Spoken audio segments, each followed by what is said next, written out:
Hello les amis, aujourd'hui il faut que je vous raconte comment un enchaînement d'événements pas prévus du tout nous a amené à vivre ma meilleure expérience de voyage. Ça y est, le soleil se lève à peine, on a des couleurs dans le ciel qui commencent à être vraiment sympas et je vois le lac, je vois notre point d'arrivée.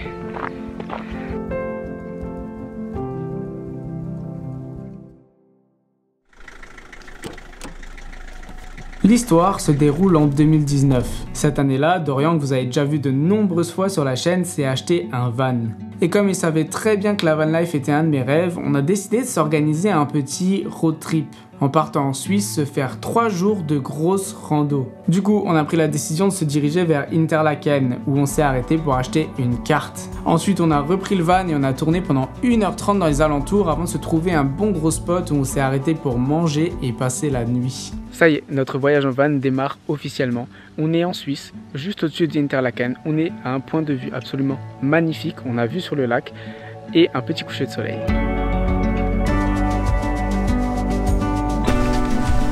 De la custée. Bon app, hein. Bon app.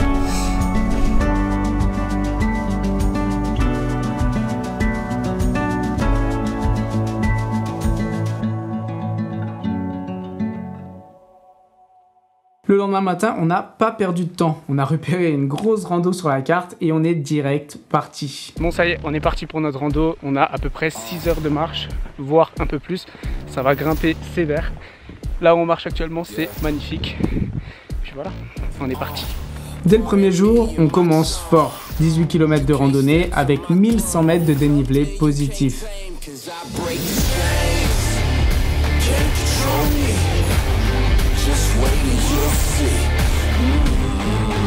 Ça y est, après 2h30 de marche et quelques pauses, donc 3 heures en tout, on est arrivé à notre premier sommet. J'en ai bien chié, on a déjà fait 900 mètres de dénivelé positif, on est parti à 1100 mètres et là on est à 2061 mètres, donc je vous avoue que ça tape un peu dans les jambes. Voilà, c'est l'heure de la pause repas. Au menu ce midi, on a des rillettes supérieures, ça a l'air incroyable, ainsi que du pain de mie et une pomme pote.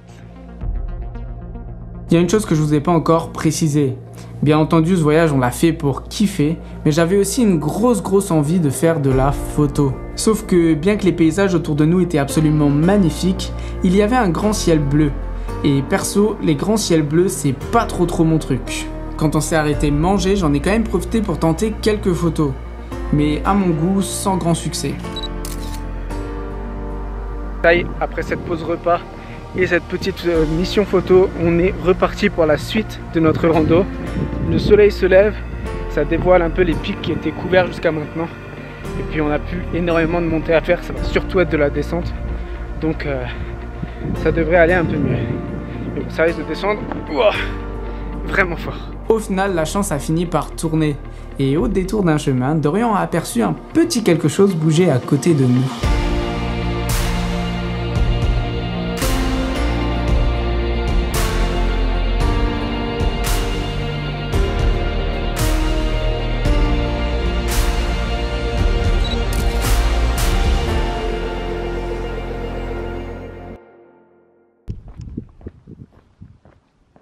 Il nous reste 1 à 2 km à marcher sur cette route. Je n'en peux plus. J'en ai ma claque. Je ne sens plus mes pieds. J'ai qu'une hâte, c'est d'enlever mes chaussures. On marche sur cette route. C'est beau. On a le lac d'un côté et cette paroi rocheuse de l'autre. Mais ça commence à faire long pour aujourd'hui. Il est 17h20. Ça fait presque 7 heures qu'on marche. Et mentalement ça commence à être dur là. Le sac est très lourd et je commence à avoir atteint ma limite de souffrance. Ça y est, on y est. Enfin! En marchant le matin, on avait repéré un petit spot trop beau pour poser le van et du coup on a profité de cet endroit magnifique et au calme pour planifier notre prochaine rando.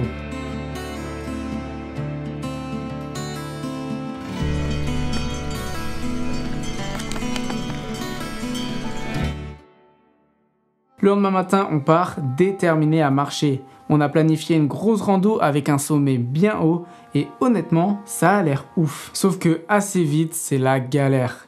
On fait pratiquement 45 minutes de route avant de se rendre compte que le départ de notre rando n'est pas accessible en voiture. On essaye quand même l'un ou l'autre chemin et après quelques péripéties, on abandonne.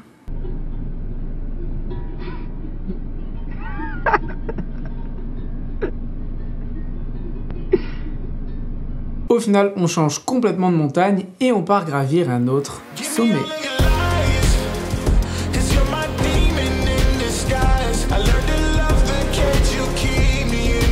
La rando monte bien, il fait beau et ça nous fait vraiment plaisir de pouvoir enfin marcher. J'en profite donc pour faire voler mon drone, Dorian me sert de modèle et là, c'est incroyable.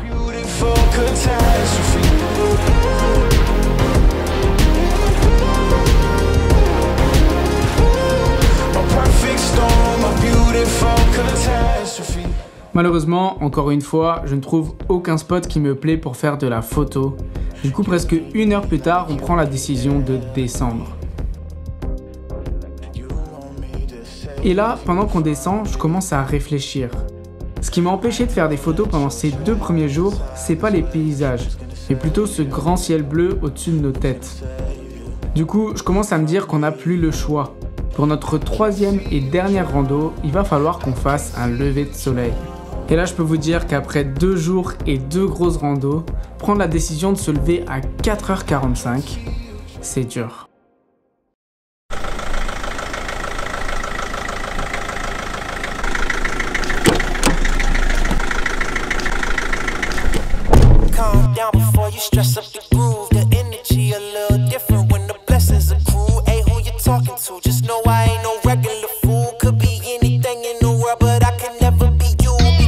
Notre rando demain matin, elle part là-bas dans la montagne.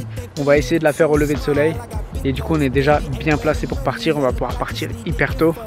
Le paysage autour de nous, il est magnifique. On va passer une bonne soirée ici. Et ensuite, on va aller se coucher assez tôt parce que demain, c'est réveil 4h45.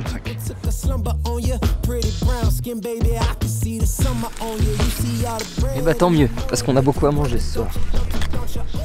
Et que demain matin, on sait pas ce qui nous attend, hein. D'ailleurs, pour demain matin, je prépare le café. Dorian, il est bouillant, il a faim là. Oh, il est bouillant. Bon app.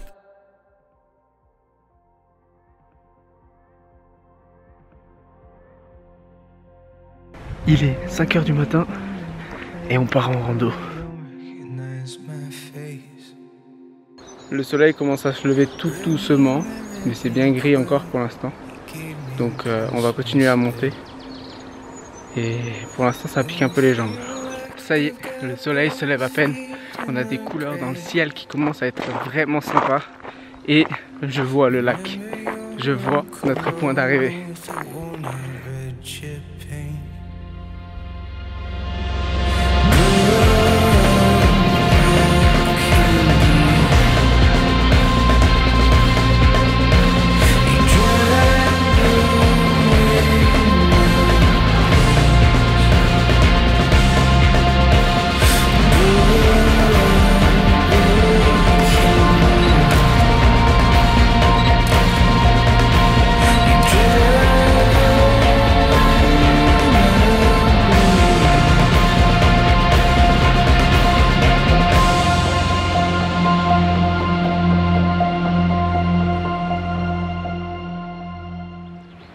Il est 7h du matin. On s'est posé un peu plus haut pour faire quelques photos parce qu'il y avait encore quelques lueurs rosées dans le ciel, c'était vraiment fou. Et puis on était un peu plus en hauteur. Ensuite on est venu ici au bord du lac. Les montagnes se reflètent parfaitement dans l'eau, c'est complètement symétrique. Et puis Dorian avait pris tout ce qu'il fallait dans son sac ce matin pour que maintenant à 7h on puisse se faire un petit déj avec un petit café. Donc là je dois dire que franchement on est plutôt bien.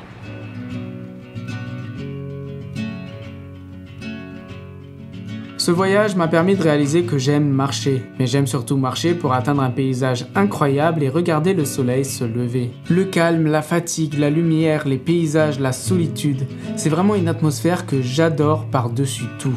Avant ce voyage, j'avais du mal à convaincre les autres et moi-même de faire des levées de soleil. Mais je peux vous garantir que depuis, j'hésite plus. J'ai vécu de très nombreux moments magnifiques au lever de soleil depuis ce jour de juillet 2019. Et rien que pour ça, je suis tellement reconnaissant de ce petit voyage. Je pense que ce qui fait que j'en garde un si bon souvenir, c'est pas seulement le lever de soleil et le paysage de dingue, mais c'est tout le voyage dans son ensemble. C'est les 2 jours de galère pour au final vivre un moment de fou.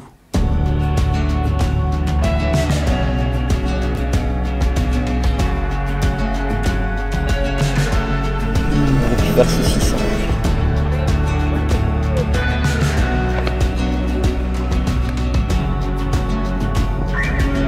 C'est bon, tu te sens mieux?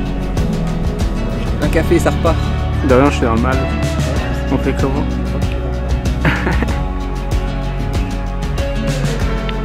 C'est faux, c'est très chaud le café. Ah, c'est vrai. Ça y est, mec. On n'a plus de montée à faire. Ah si, merde. Putain. Là-bas, on va monter là-bas. On va monter tout en haut. Ça y est, c'est la fin de cette vidéo, donc si ça vous a plu, n'hésitez pas à vous abonner. De mon côté, je reviens très bientôt avec de très belles choses. Peace!